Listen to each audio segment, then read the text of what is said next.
हज़रत सैयदना मुआज़ बिन जबल रदी अल्लाह ताला अन्हु फरमाते हैं 3 दिन हो गए हुजूर चले गए, मदीने में नजर ही नहीं आ रहे। सहाबा परेशान, अबू बकर सिद्दीक, उमर फारूक, उस्मान गनी, मौला अली ढूंढते फिरते, हुजूर सैयद आलम सल्लल्लाहु अलैहि वसल्लम का पता नहीं। फरमाते हैं जनाब सिद्दीक एक बार घूमते घूमते जबल सिला की पहाड़ी के करीब गए।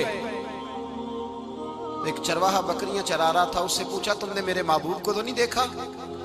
तो कहने लगा मुझे नहीं पता तुम्हारे महबूब कौन है। एक आदमी आज 3 दिनों से गार में रो रहा है,